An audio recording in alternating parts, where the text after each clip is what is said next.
All right, this tutorial is all about adding and subtracting integers. Just a reminder that an integer is a positive or negative whole number. And when we do this, we can use zero pairs.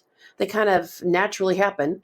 A zero pair is a set of numbers that when added together equal 0. And you're going to see how that works when we do counters. Okay, there are two different ways to do integers. You can use counters. That works great if your numbers are small enough.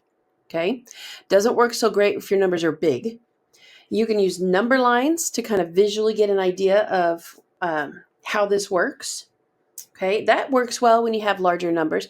Some people don't use either because once they understand how this works, then they just move on from there and they just work them out.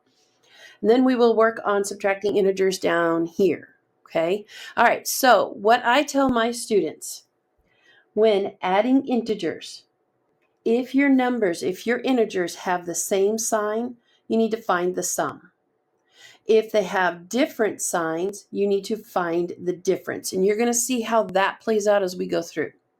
All right, so using counters, I have positive 3.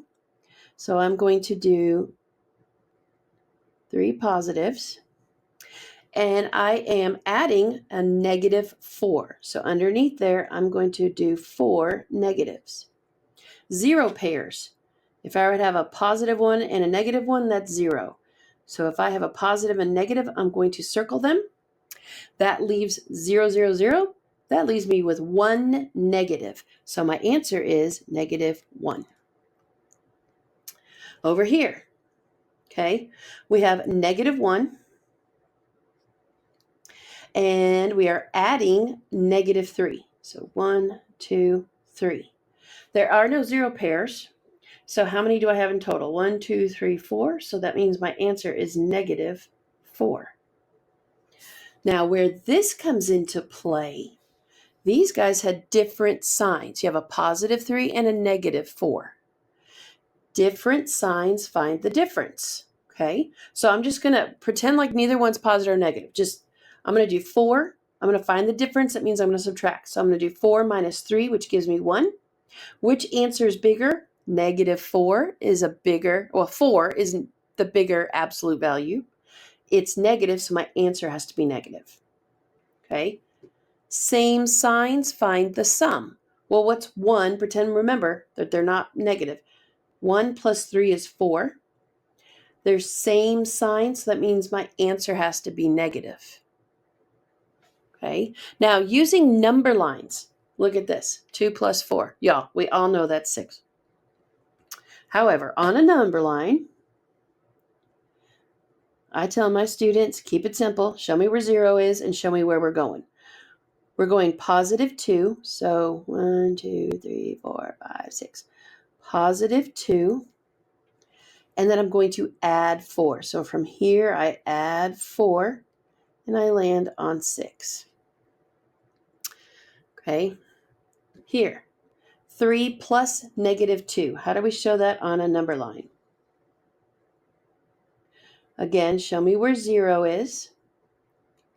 I'm going to extend this out a little bit this way. Give me some space. All right, I start with 3, and it's positive.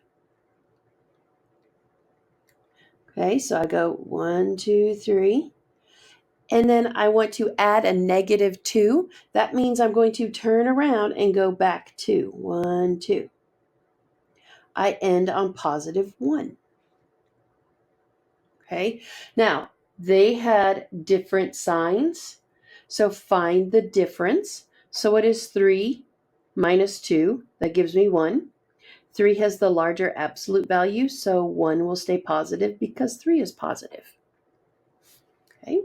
Now down here with subtracting integers, that means there's going to be a subtraction sign in there. Okay. I always tell my kids, add the opposite. Okay. So leave your first number alone and then change everything behind it.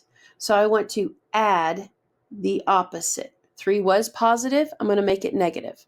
Then I just simply follow my addition rules. Same sign. They're both negative now. Find the sum. What's 5 plus 3? That's 8. They're both negative. So 8 has to be negative. Add the opposite. We have positive 3 minus 4. So add the opposite. 3 is positive, 4 becomes negative. So different signs, find the difference. What is 4 minus 3? That's 1. 4 has the larger absolute value and it's negative, so that means my solution has to be negative. Okay, coming down here, add the opposite. So I'm going to add the opposite. What is 2 plus 4? Well, that is 6. They're both positive, so it stays positive. And then finally, again, add the opposite. So I'm going to add the opposite, forcing that to be positive. Different signs, find the difference. What's 4 minus 1? That's 3. 4 is negative and it is larger in its absolute value, so that means 3 has to become negative. Okay, so again, adding integers, same sign, find the sum. It only works when you add integers. Different signs, find the difference. When you have subtracting integers, you want to add the opposite, and then you follow the rules for adding integers. Okay, hope this helps.